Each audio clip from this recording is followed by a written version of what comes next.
At my sister's funeral, my husband walked away. A woman in black sat by me.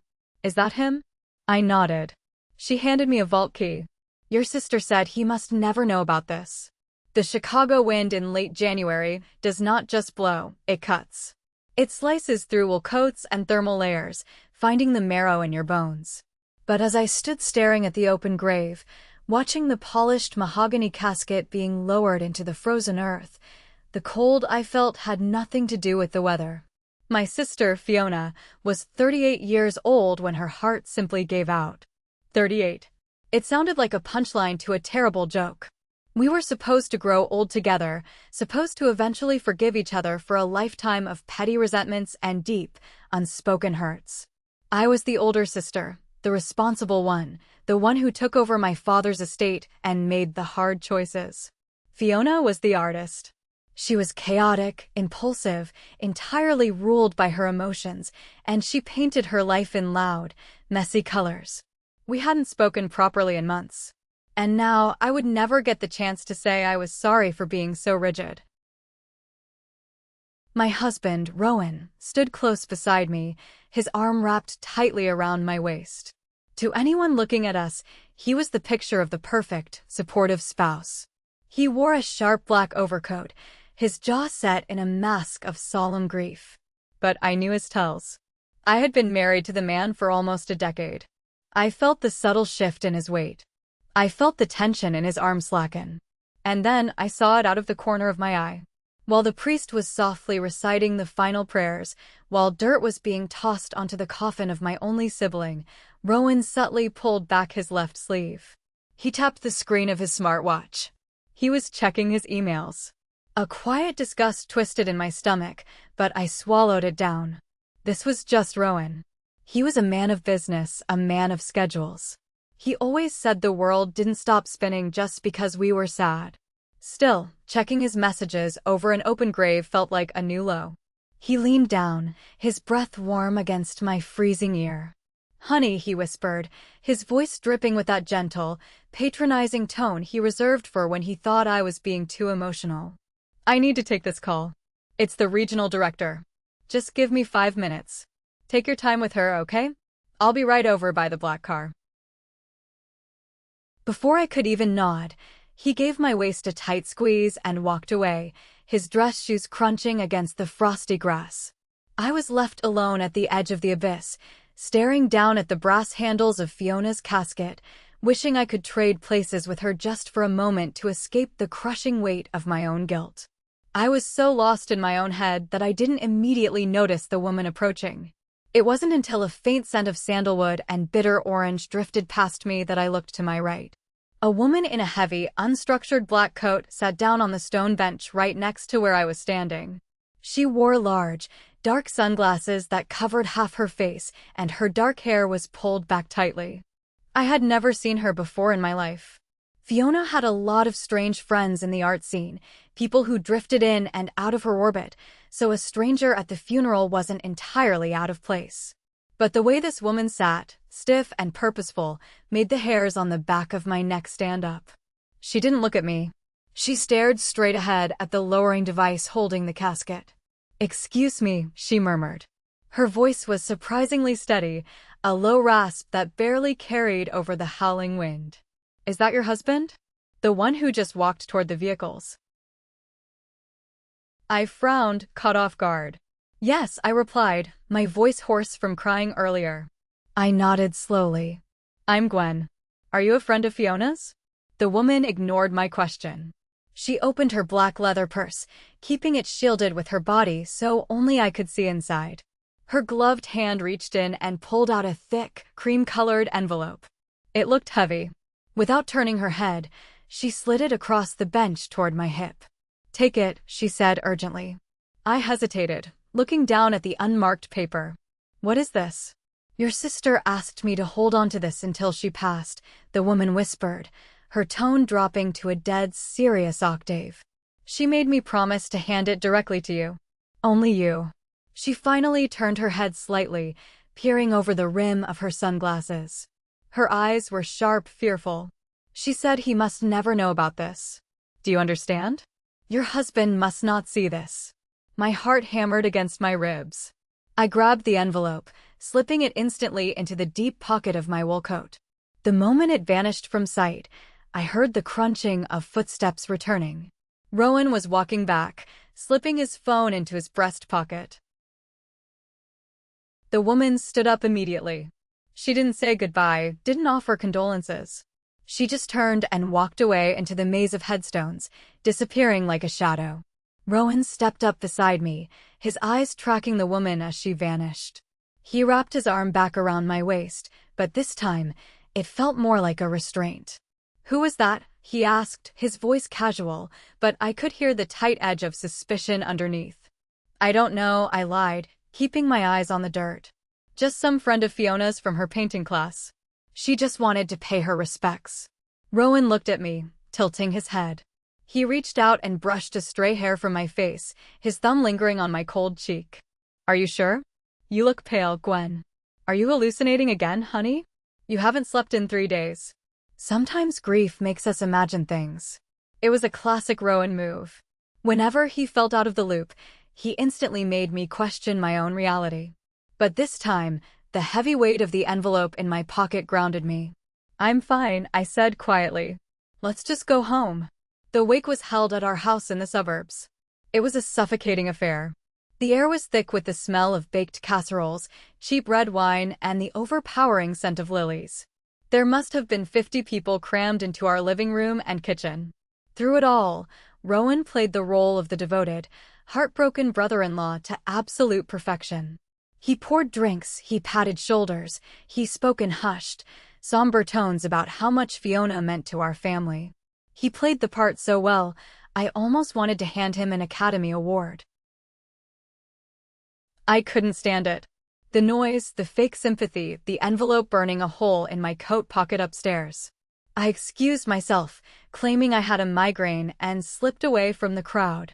I hurried up the carpeted stairs, locked the door to the master bathroom, and turned on the exhaust fan to mask any noise.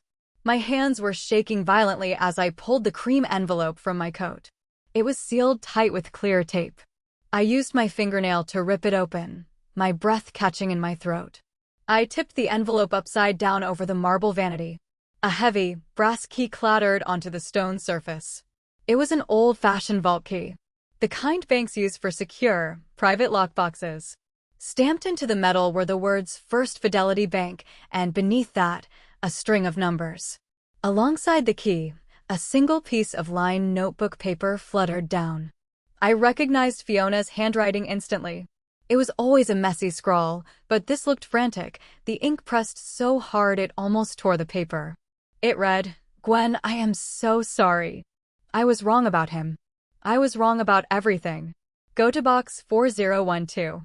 Go alone. Do not let Rowan know. He is not who you think he is."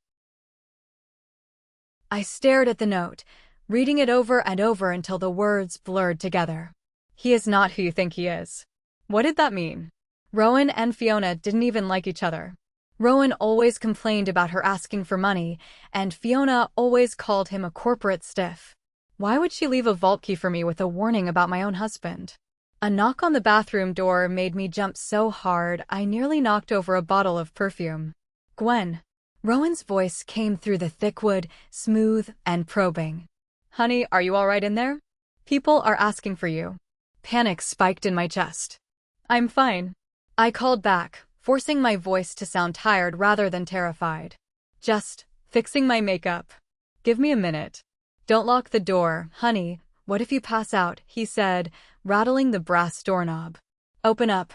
I scrambled. I needed to hide the key and the note. The vanity drawers were no good. He went through those all the time looking for aspirin. I ripped open the cabinet under the sink, grabbed an unopened cardboard box of tampons, tore the flap, and shoved the brass key and the folded note deep inside, burying them among the cotton tubes. I shoved the box back to the rear of the cabinet, flushed the toilet for effect, and unlocked the door. Rowan was standing right there, his eyes sweeping over the bathroom counter, looking for something. Finding nothing, he smiled, that tight, controlled smile. "Come on downstairs," he said, taking my arm. "Let's get this over with." The next morning, the house was finally empty and silent. The guests were gone, the casseroles were packed into the fridge, and the reality of my sister's death hung over the kitchen like a thick fog. Rowan came down the stairs dressed in a tailored charcoal suit, adjusting his silk tie. "I'm so sorry to do this, Gwen," he said, pouring himself a cup of black coffee. He looked at me with what appeared to be genuine regret. "There's a massive crisis with the new merger project. My boss is breathing down my neck. I really have to go into the office for a few hours. Will you be okay here by yourself?" It was the perfect excuse. He was giving me an alibi without even knowing it. "I'll be fine," I lied smoothly, staring into my mug. "I just want to rest anyway." He kissed the top of my head, grabbed his briefcase, and walked out. The moment I heard his BMW pull out of the driveway, I was moving. I ran upstairs, dug the brass key out of the tampon box, grabbed my purse, and practically ran to my car. First Fidelity Bank was located in downtown Chicago. The drive took exactly 45 minutes, but it felt like 3 hours. The traffic was brutal, the gray slush on the road splattering against my windshield. My mind was racing through 100 different terrifying scenarios. Was Rowan having an affair with Fiona? No, that made no sense. Fiona was chronically ill for the last year of her life, and Rowan despised hospitals. Was it about money? My father had passed away 6 months ago, leaving behind a massive estate that was still locked up in probate court. I was the sole executor. Rowan knew that. I pulled up to the bank, paid for street parking, and walked inside. The interior smelled like polished marble and old money.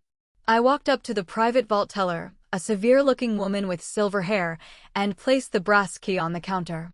"I need to access box 4012, I said, trying to keep my voice from trembling. I handed her Fiona's death certificate and my own identification, proving I was her next of kin and the executor of her affairs. The teller reviewed the documents in absolute silence. Finally, she nodded, grabbed her own master key, and led me into the belly of the bank. The vault room was cold, lined with thousands of metal doors. She found box 4012, inserted her key, nodded for me to insert mine, and turned them both simultaneously. The heavy metal door clicked open. She slid out a long metal tray, placed it on a private viewing table in a small cubicle, and left me alone, closing the privacy door behind her. I took a deep breath and looked into the metal box. There was no money. There were no diamonds. Instead, there were 3 items: a thick, black ledger book, a small plastic flash drive, and a cheap, black, prepaid cell phone, a burner phone. I picked up the phone and pressed the power button. Nothing happened. The screen remained pitch black. Of course, it had been sitting in a metal box for who knows how many months. The battery was completely dead. I threw the phone, the flash drive, and the ledger into my leather purse, shoved the empty metal tray back into the wall, and practically sprinted out of the bank. I needed a charger, and I needed answers. I stopped at a sketchy corner convenience store on my way out of the city and bought a cheap, older generation USB charging cable that matched the port on the burner phone. By the time I got back to the suburbs, it was already late afternoon. Rowan texted saying he'd be home by 7. I couldn't risk plugging the phone in the kitchen or the bedroom. I needed a safe space. Night fell. Rowan came home, ate dinner in silence, complained about his boss, and finally went to bed around 11 o'clock. I waited until I heard the deep, rhythmic breathing of his sleep. I took the burner phone and the cheap cable, crept into the master bathroom, locked the door, and plugged it into the wall socket next to the sink. And then I sat on the cold tile floor and waited. It was agonizing. For 10 minutes, the screen remained completely black. I stared at it, praying it wasn't broken. Finally, a small red battery icon flickered to life. I let out a breath I didn't know I was holding. It took another 20 minutes for the phone to gather enough charge to power on completely. The screen lit up. No passcode was required. Fiona wanted me to see this easily. I opened the text message app. There was only one contact saved. The name was listed as R. I clicked on the thread. My eyes scanned the glowing text, and with every word I read, a piece of my reality shattered into dust. It started in October, just weeks after my father died. Are you feeling better today? Let me buy you lunch. Gwen is busy with the lawyers anyway. Fiona, I don't think we should be talking. You're my sister's husband. I'm just checking on family. She doesn't understand you like I do. She's so cold, Fiona. My stomach churned. He was grooming her, playing the sympathetic ear. I scrolled down further. The messages progressed from friendly to manipulative. He was isolating her, feeding her lies that I was trying to cut her out of the inheritance. But it wasn't a romantic affair. It was worse. It was a business transaction where only one party knew the rules. Then I hit a cluster of messages from late November. Did you get the documents from the lawyer like I asked? Fiona, yes. But I don't feel good about this, Rowan. If Gwen finds out I'm contesting the estate, she'll hate me forever. She already hates you. She's keeping Dad's biotech company shares for herself. Just sign the proxy paper, and I will handle the legal fight. You'll get your millions, and you won't have to deal with her. I stopped breathing. The biotech startup. My father had a massive, silent stake in a medical tech company that was about to go public. It was worth a fortune, but it was locked in probate. Rowan wasn't trying to sleep with my sister. He was using her to create a legal dispute over the estate, positioning himself as her advisor so he could gain control of the biotech shares once the dust settled. And then, the final message sent by Rowan just 3 weeks before Fiona died. She must have confronted him, realized he was using her. Go ahead and tell her. Who is she going to believe? Her devoted husband or her crazy, unstable sister who begs me for money? You're nothing to me, Fiona. Once her dad's estate is out of probate, I'll handle the biotech shares. Just keep Gwen distracted. If you ruin this, I will destroy you. I sat on the bathroom floor, the harsh fluorescent light buzzing above me. I didn't cry. The sorrow I felt at the funeral was completely gone, burned away by a cold, terrifying clarity. My husband was a monster. He had terrorized my dying sister for money. He had gaslighted me for years. I unplugged the phone. The tears were gone. It was time to go to war. Reading the text was one thing, but I knew Rowan. If I confronted him with a burner phone, he would claim Fiona faked the messages because she was mentally unstable. He would spin a web of lies so thick I would choke on it. I needed physical proof. Tangible evidence that tied him to those texts and to Fiona's apartment. 2 days later, I told Rowan I needed to go to Fiona's apartment in the city to start packing up her belongings. He offered to hire a crew to do it, saying it would be too traumatic for me. I need closure, Rowan, I said softly, looking him dead in the eyes. I need to do this myself. He sighed, playing the patient husband. All right. Just don't overdo it. Fiona's apartment was a mess of half-finished canvases, dried paint tubes, and empty teacups. It smelled like acrylics and lavender. It broke my heart to stand in her living space, knowing how terrified and alone she must have felt in her final weeks, being bullied by the man I slept next to every night. I began a methodical search. I didn't care about her clothes or her art. I was looking for him. I tore the place apart. I checked the trash cans, the pockets of her coats, the back of her pantry. Nothing. I sat down on her worn velvet sofa, exhausted. I leaned back and my hand brushed against something hard shoved deep between the seat cushions. I dug my fingers down into the dark crevice and pulled it out. It was a heavy silver Zippo lighter. But it wasn't just any lighter. It was a custom-engraved, limited edition Zippo. On the bottom right corner, the initials RJT were deeply etched into the metal. Rowan James Thorne. I stared at it, my pulse pounding in my ears. I remembered him tearing our house apart looking for this exact lighter last December. He had told me he lost it on a corporate golf trip in Florida. He had blamed the hotel staff for stealing it. He had even filed an insurance claim for it. But it was here, sunk into the cushions of my sister's sofa. I flipped the lighter open and closed, the metallic clink echoing in the quiet apartment. I kept digging. If he dropped this, what else did he leave behind? Underneath the sofa, Mixed in with dust bunnies and a stray paintbrush, I found a crumpled piece of thermal receipt paper. I smoothed it out on the coffee table. It was a receipt for the Grand Marquis Hotel downtown, dated December 12th. Paid in cash. But the name printed at the top for the reservation was unmistakable. Rowan Thorne. December 12th. That was the day he told me his flight back from Dallas was delayed due to a snowstorm, and he had to sleep at the airport. He wasn't at the airport. He was at a luxury hotel 2 miles from my sister's apartment, orchestrating the theft of my family's legacy. I laid the Zippo lighter down next to the hotel receipt. I took my smartphone out and took a dozen high-resolution photographs of the evidence. I photographed the lighter from every angle, making sure the initials were crystal clear. I photographed the receipt. Then I carefully placed both items into a plastic Ziploc bag and dropped it into my purse, right next to the burner phone. The grief was entirely gone now. I felt dangerous. I felt alive. Rowan thought he was playing chess with a pawn. He didn't realize the queen had just taken the board. I was going to ruin him, but I wasn't going to do it by screaming or crying. I was going to do it on paper. Legally. Clinically. I was going to strip him of everything he valued. But to do that, I had to go back home. I had to smile. I had to kiss him. I had to play the perfect, oblivious, grieving wife for just a little while longer. I took a deep breath of the lavender-scented air, slung my purse over my shoulder, and locked the door to Fiona's apartment behind me. Thank you for following the story this far. If you found this story interesting, don't forget to like the video and subscribe to the channel to support us.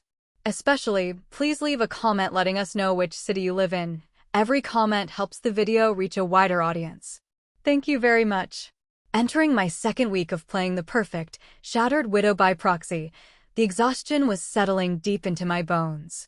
Every morning I woke up next to Rowan, feeling the warmth of his body under the duvet, and every morning it took every ounce of my willpower not to scream in his face.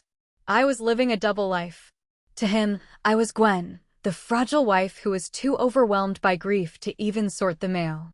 In reality, I was a woman meticulously building a guillotine. The true test of my acting skills came on a random Tuesday afternoon. I had just come back from the grocery store, lugging a few bags of produce into the house, when I saw a strange silver sedan parked in our driveway. I walked through the front door and heard male voices echoing from the study. I dropped the bags on the kitchen island and walked quietly down the hall. Rowan was standing in the middle of my late father's study, holding a clipboard, talking to a man in a cheap gray suit. The man was measuring the walls with a laser tape measure and jotting down notes about the custom oak bookshelves. "Excuse me," I said, leaning against the doorframe. "What is going on here?" Rowan turned around, flashing me that brilliant, practiced smile. He didn't look guilty. He looked completely at ease. He walked over and placed a warm, heavy hand on my shoulder. "Honey, you're home early. This is Mr. Vance. He's a real estate appraiser." I stared at him, keeping my breathing even. "An appraiser? For my father's house? Why is there an appraiser in our house, Rowan?" Rowan's smile softened into a look of deep, patronizing concern. He sighed, rubbing my arm. "Gwen, we talked about this on Thursday night, remember? After dinner? You said you were so overwhelmed with the estate taxes and the maintenance costs, and I suggested we get a preliminary appraisal just so we know what we are dealing with. You agreed it was a good idea." My blood ran cold. We had never had that conversation. Not on Thursday, not ever. He was bringing strangers into my family home to value my father's assets, and when caught, his immediate instinct was to rewrite my reality. "Your grief is making you forgetful, sweetheart," Rowan murmured, his voice as smooth as glass. "It's completely normal. You've been through so much with Fiona passing. Let me handle the heavy lifting. You don't need to carry this burden alone." The audacity was breathtaking. I wanted to pull his custom-engraved Zippo out of my purse and hurl it at his forehead. I wanted to tell the appraiser to get out of my house before I called the police. But I couldn't. If I snapped now, Rowan would know I was onto him. He would hide the rest of his tracks. I needed him to believe he was in total control. So, I did what I had to do. I let my shoulders slump. I brought a trembling hand up to my forehead, rubbing my temples as if I had a migraine. "I'm sorry," I whispered, forcing a slight quiver into my voice. I guess I did forget. My head is just so foggy lately." "I know, baby," Rowan cooed, pulling me into a hug. I pressed my face into his chest, holding my breath so I wouldn't have to smell his cologne. "Why don't you go upstairs and lie down? Mr. Vance and I will finish up down here." I nodded weakly, turning away and walking slowly up the stairs. The moment I was out of his line of sight, my posture straightened. My hands stopped shaking. He was accelerating his timeline. Getting the house appraised meant he was getting ready to make his move on the estate. I didn't have much time left. The next day, while Rowan was at a marathon strategy meeting at his corporate office, I drove out to a run-down diner on the outskirts of the city. It was the kind of place that smelled like stale coffee and fried onions, a place where guys in tailored suits like Rowan would never be caught dead. That made it the perfect meeting spot. Sitting in a vinyl booth in the far back corner were two men who held the keys to my father's empire. Mr. Gallagher, our family attorney, a man in his 60s with sharp eyes and a no-nonsense demeanor. Next to him sat Desmond, the chief financial officer of my father's biotech startup. They were both intensely loyal to my father's memory, and they both looked incredibly uncomfortable sitting in a greasy spoon diner. I slid into the booth across from them. I didn't waste time with small talk. I opened my leather tote bag and pulled out the physical evidence.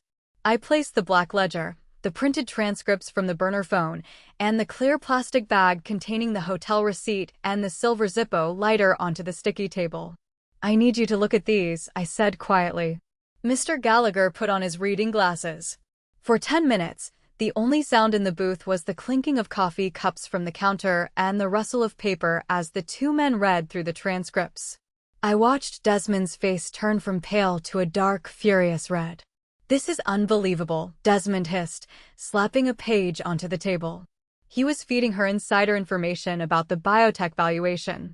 He told her exactly how much the company was projected to be worth after the public offering. Mr. Gallagher took off his glasses, his face grim.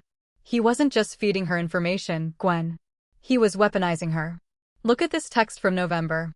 He was instructing Fiona to file a petition to contest the will on the grounds of mental distress. If she had done that, the entire estate would have been locked in litigation for years. "But why?" I asked, leaning forward. "Why go through all that trouble?" "Leverage," Mr. Gallagher explained, tapping the paper. "Rowan knew you would never agree to sell the biotech shares to his corporate partners. You wanted to keep the company independent, like your father wanted. But if Fiona contested the will, the legal fees alone would bleed the estate dry. Rowan would step in as the peacekeeper. He would convince you to settle with Fiona by liquidating the shares. And since Fiona was totally reliant on him, he would dictate exactly who bought those shares. Most likely, his own firm, through a shell company. He was trying to orchestrate a hostile takeover of my father's company from inside my own marriage," I summarized, the words tasting like ash in my mouth. Desmond picked up the bag with the Zippo lighter. "And this proves he was physically present at her apartment, orchestrating this while she was dying. Gwen, this is extortion. This is fraud. We can take this to the police." "No," I said sharply. Both men looked at me surprised. "If we go to the police now, it becomes a messy domestic dispute. He'll hire a team of expensive lawyers. He'll say Fiona was crazy, that she stole his lighter, that the texts were a desperate cry for attention. He will drag my sister's name through the mud in a public courtroom." "Then what do you want to do?" Mr. Gallagher asked, leaning back in the booth. "I want to make sure he can never touch a single dime of my father's money," I said, my voice steady and cold. "And then, I want to watch him lose everything he actually cares about. Can we restructure the estate? Can we move the assets?" Mr. Gallagher smiled. It was a terrifying, brilliant smile. "As the sole executor, yes. But we have to move quietly, and we have to move fast." For the next 48 hours, I lived on a diet of black tea and adrenaline. Mr. Gallagher and his team of paralegals were working around the clock to build a legal fortress. We needed to move the massive biotech assets into something completely untouchable before Rowan realized what was happening. Mr. Gallagher proposed an ironclad blind trust. It was a complex financial instrument, but the concept was brutally simple. I would transfer the entirety of my father's shares into a trust managed by an independent board. I would surrender my direct control over the day-to-day management of the assets. But the kicker was the beneficiary clause. We are going to write the bylaws so that the assets can only be distributed to individuals with a direct, verifiable bloodline to your father, Mr. Gallagher explained over a secure phone call. We will explicitly draft a spousal exclusion clause. It means that even if you die, even if you divorce, even if you go completely insane and try to sign the money over to him, the trust will legally reject the transfer. Rowan will have zero legal standing to ever claim a single penny. It's perfect, I said. How long to draft the paperwork? 3 days, he replied. But Gwen, once this is filed, it's irreversible. And more importantly, you have to keep Rowan completely in the dark until the ink is dry. If he gets a whiff of this, he can file an injunction to freeze the probate. He won't know, I promised. Keeping Rowan in the dark meant playing the devoted wife harder than ever. That weekend, I cooked his favorite meals. I sat on the couch and let him massage my shoulders while he watched sports on television.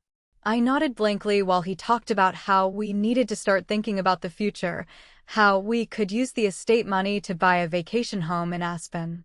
It was sickening. Every time he used the word we, I pictured the text messages on the burner phone. I pictured him telling my sister that she was nothing to him. I smiled at him, poured him another glass of wine, and imagined him burning. By Monday evening, the trust documents were almost ready. But I needed one last piece of the puzzle. Mr. Gallagher had secured the money, but I wanted to destroy Rowan's career. To do that, I needed to know exactly what he was promising his bosses. He had to have a business plan. Rowan never made a move without a PowerPoint presentation. I just needed to find it. Tuesday night. The house was quiet except for the sound of the rain lashing against the bedroom windows. Rowan had taken a long run on his treadmill and was currently in the master bathroom, taking a hot shower. The heavy glass door was shut, and the water was running full blast. I sat up in bed, my heart thumping against my ribs. Rowan's sleek silverwork laptop was sitting on the nightstand on his side of the bed. He never left it open, and he always locked it with a password. But I had known him for 10 years. He thought he was a mastermind, but at his core, he was a creature of arrogant habit. I slipped out of bed, grabbed the laptop, and padded softly out to the hallway, leaving the bedroom door slightly ajar so I could hear if the shower stopped. I sat on the carpeted stairs, opened the laptop, and stared at the login screen. I had 3 tries before the system would lock me out and send an alert to his company's IT department. First try. I typed his birthday and our anniversary. Incorrect. Second try. I typed the name of his first car, a vintage Mustang he was obsessed with. Incorrect. My palms were sweating. I only had 1 shot left. I thought about the man he really was. Vain. Nostalgic for his glory days. I remembered a conversation from years ago, after a few too many drinks, where he bragged about being the captain of his college debate team, the Wildcats. He had said those were the years he learned how to talk people into circles. I took a breath. I typed a capital W, followed by the word Wildcats, followed by his graduation year. The screen blinked, the little loading circle spun, and the desktop appeared. I was in. I didn't have time to search aimlessly. I went straight to his recent documents folder. There were dozens of spreadsheets and boring corporate reports. I sorted them by date modified. At the very top, saved just 2 days ago, was a PDF document titled Projected Asset Acquisition and Restructuring, Thorn Proposal. I double-clicked it. The document opened. It was a 20-page manifesto of pure corporate greed. In it, Rowan detailed his exact plan to his firm's senior partners. He outlined how he was personally positioned to influence the executor of a highly lucrative biotech startup. He promised his firm that he could secure a massive chunk of the shares at a significantly reduced valuation in exchange for a senior partner position. He was selling my father's legacy, selling my grief, to buy himself a corner office. The sheer arrogance of putting it in writing was staggering. He was so confident that I was a gullible idiot that he didn't even bother to cover his tracks professionally. I didn't bother reading the rest. I quickly attached the PDF to an email and sent it to a secure, anonymous email address I had created that morning. Then, I permanently deleted the sent email from his outbox, closed the laptop, and placed it exactly where I found it on the nightstand. 2 minutes later, the shower turned off. Rowan walked into the bedroom, a towel wrapped around his waist, water dripping from his hair. "You're up late," he noted, tossing the towel into the hamper. "Just couldn't sleep," I murmured, pulling the covers up to my chin. "Thinking about the estate. It's just so much pressure, Rowan. I just want it over with."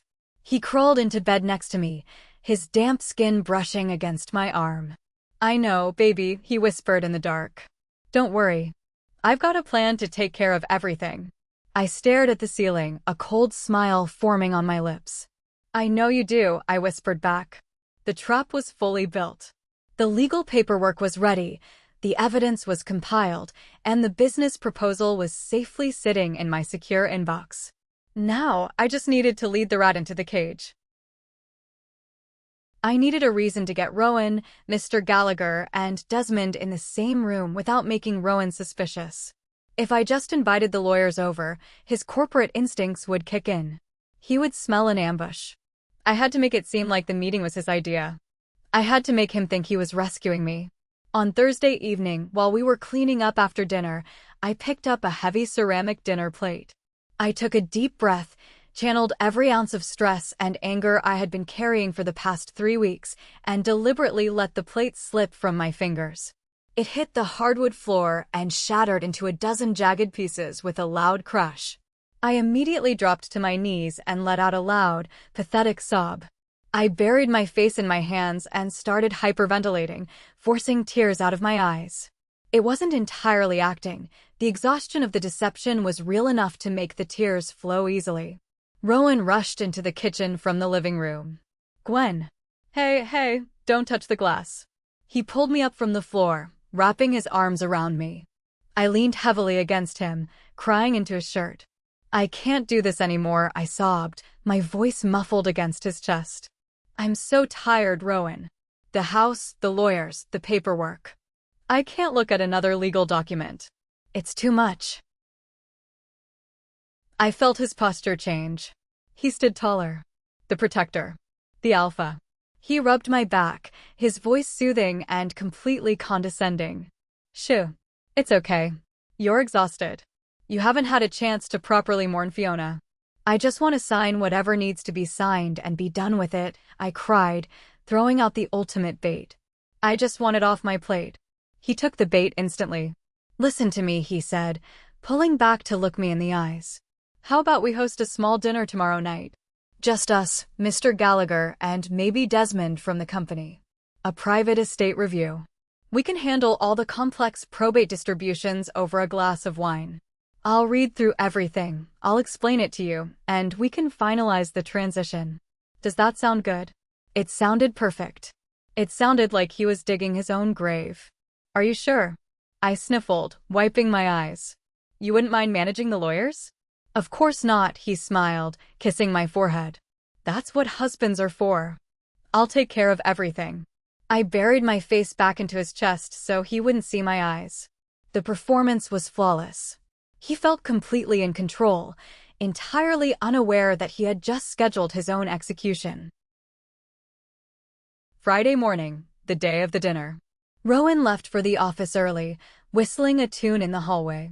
He was in a fantastic mood, likely dreaming about the senior partner title he was about to steal. The moment he was gone, I drove straight to Mr. Gallagher's law office. The heavy mahogany doors closed behind me, shutting out the noise of the city. We sat in his grand conference room, the sprawling documents of the ironclad blind trust spread out across the polished table. "This is it, Gwen," Mr. Gallagher said, handing me a heavy gold fountain pen. "Once you sign these, the biotech assets are locked away. The spousal exclusion clause is watertight. They belong to the trust, managed for the bloodline only.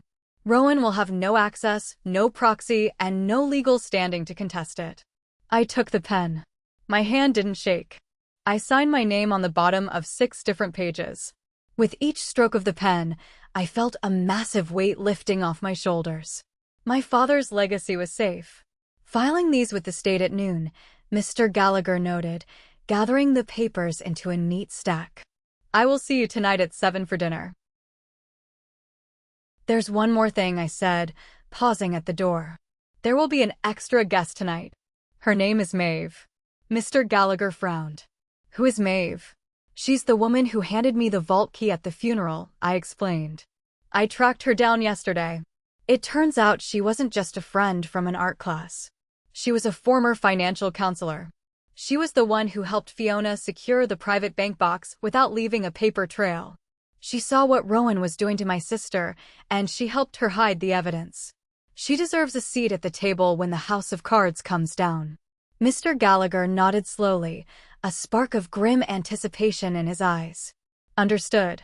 See you at 7. I spent the rest of the afternoon preparing the house. I roasted a prime rib. I polished the silver. I set the dining room table with our finest crystal wine glasses. I wanted the setting to be impeccably elegant. I wanted the contrast between the beautiful dinner and the ugly truth to be absolute.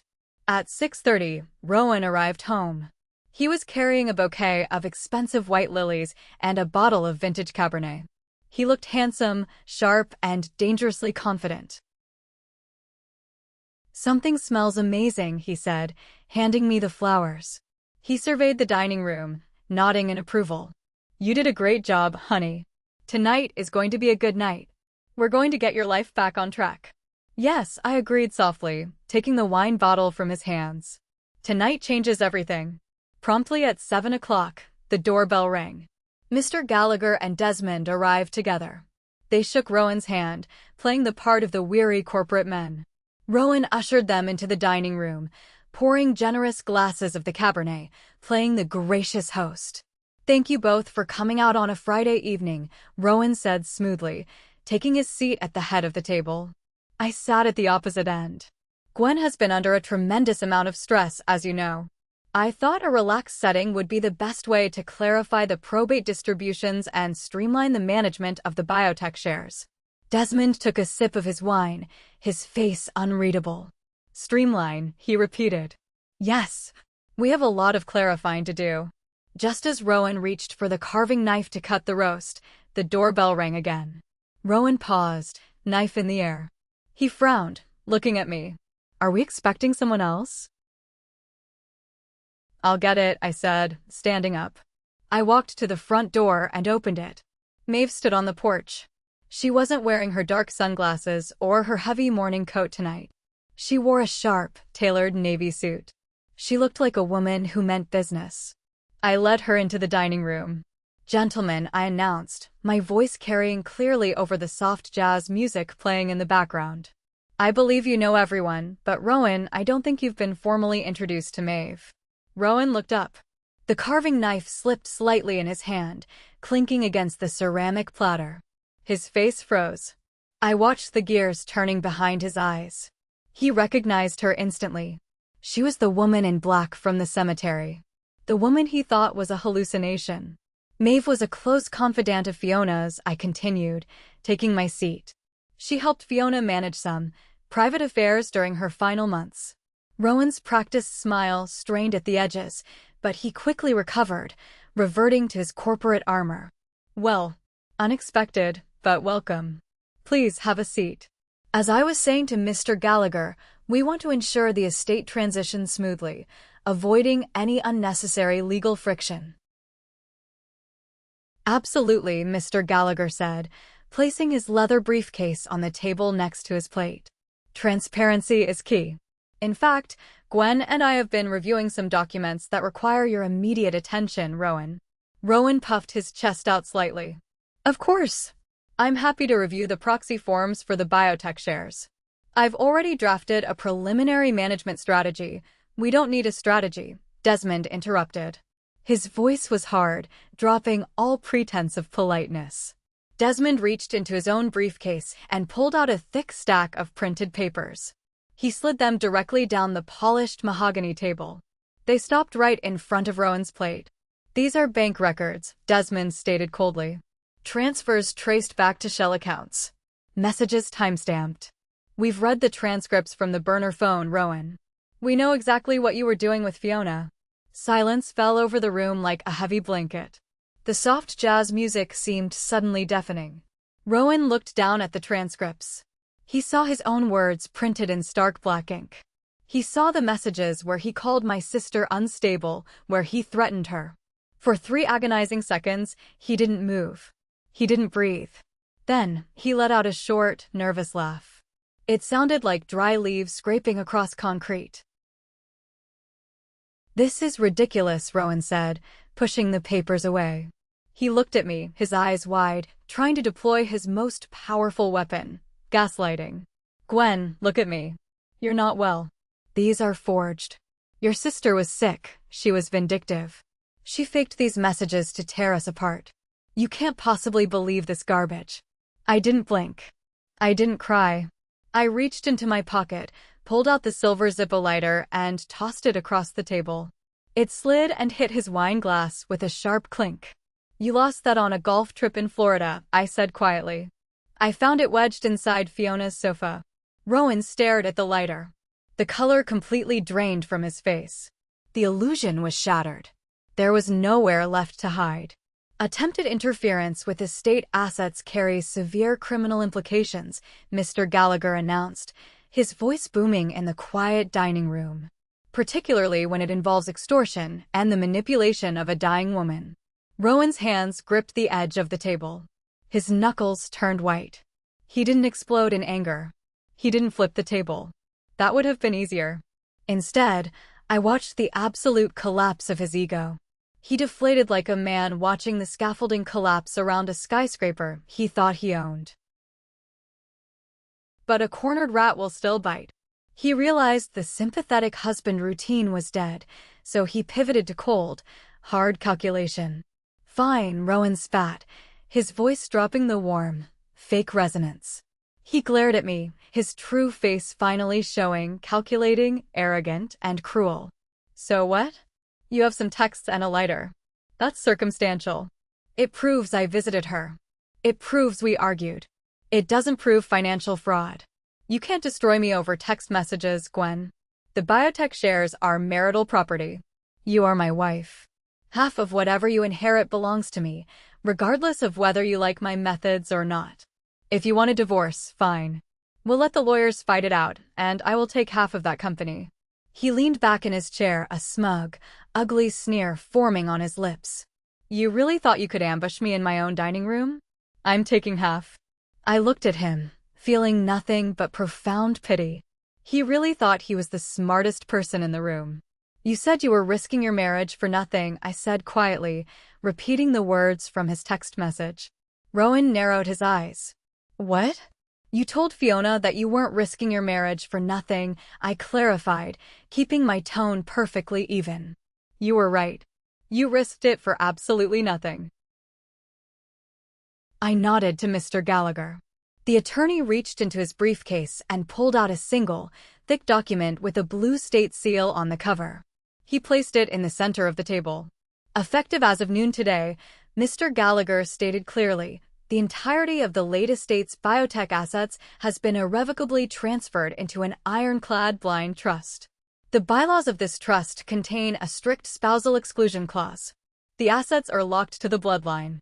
They are not marital property. They never will be. You have zero legal claim to the company, the dividends, or the voting rights." Rowan stared at the blue folder. His jaw dropped slightly. The reality of the legal trap was finally dawning on him. He had spent months grooming my sister, manipulating me, and planning a corporate takeover, and I had neutralized the entire prize with a single signature. "You can't do that," he whispered, his voice cracking. "That's illegal." "It's perfectly legal," Desmond countered, a satisfied grin on his face. "You just assumed your wife was too stupid to read a balance sheet." But I wasn't finished. I had promised myself I would take everything. I reached under my chair and brought up a manila folder. I slid it over to him. "By the way," I said pleasantly, "I found the business proposal you wrote for your firm. The one where you promised them you could leverage your insider access to my family to get them cheap shares." Rowan's head snapped up. Pure, unadulterated terror finally flooded his eyes. "Where did you get that?" "You used your high school mascot as your password, Rowan," I said, shaking my head in mock disappointment. It was almost insulting how easy it was. I stood up from my chair. The air in the room felt crisp and clean. "I've already filed for divorce," I told him, looking down at the man who had wasted a decade of my life. "My lawyers will be in touch about the house. Pack a bag. You have 10 minutes to get out." He tried to argue, of course. He tried anger, he tried begging, he even tried to claim that he did it all for us, to secure our future. But nobody in the room was listening. Desmond and Mr. Gallagher stood up, physically intimidating in their tailored suits, and watched him until he finally realized he had no moves left. Rowan packed a single duffel bag and walked out the front door into the rainy Chicago night. I didn't send the burner phone transcripts or the Zippo lighter to the police. A criminal trial would have taken years and dragged Fiona's private struggles into the public eye. I had a much more efficient execution in mind. The following Monday morning, I hit send on the secure email I had drafted. I sent Rowan's unethical business proposal, along with a summarized timeline of his attempt to defraud a grieving family, directly to the ethics board and the senior managing partners of his corporate firm. Financial firms tolerate a lot of things, but they do not tolerate public liability. They do not tolerate rogue executives attempting to illegally manipulate probate assets through extortion, especially when there is a paper trail that could destroy the firm's reputation. 3 weeks later, Rowan was fired. He didn't just lose his job, his firm stripped him of his unvested stock options and quietly blacklisted him in the financial sector. He lost his 6-figure salary, his company car, and his pristine corporate reputation. He showed up at my door once, about a month later. It was raining again. He looked haggard, his designer suit wrinkled, the arrogance completely wiped from his face. He stood on the porch and stared at me through the screen door. "You ruined my life," he said, his voice hollow. "You took everything." I looked at the man who had told me I overthought everything, the man who had tried to gaslight me over my sister's open grave. "No," I said softly, my voice devoid of any anger. "You miscalculated. Goodbye, Rowan." I closed the heavy wooden door and locked the deadbolt. Later that afternoon, I drove out to the cemetery. The ground wasn't frozen anymore. The early signs of spring were pushing through the soil. I stood in front of Fiona's headstone. For a long time, I just stood there in the quiet. I reached into my pocket and pulled out the heavy brass vault key. I ran my thumb over the cold metal. My sister hadn't left me this key out of guilt. She hadn't left it because she was weak. She had left it because she knew me. She knew that if she gave me the weapon, I wouldn't collapse into hysterics. She knew I would calculate. She knew I would burn him down. In the end, despite all our differences, we had protected each other. I knelt down, placed my hand on the cool stone of her grave, and finally let the tears fall. But this time, they weren't tears of grief. They were tears of profound, hard-won peace. Rowan is currently living in a cheap motel outside the city. His mother called me last week, crying, begging me to withdraw the ethics complaint with his former firm so he can at least find an entry-level job somewhere else. She said I've already won, that the divorce and losing the money is punishment enough. But every time I look at that brass key sitting on my dresser, I remember how he used my dying sister's vulnerability just to get to my father's bank accounts. So, I'm asking you, Reddit, am I the asshole here? Did I take the revenge too far by destroying his career, or did he get exactly the karma he ordered? Thanks for watching. If you haven't subscribed yet, make sure to hit that button and turn on notifications so you never miss out on the juiciest stories. Drop your verdict in the comments below. Are you Team Gwen, or do you think she crossed the line? See you in the next video.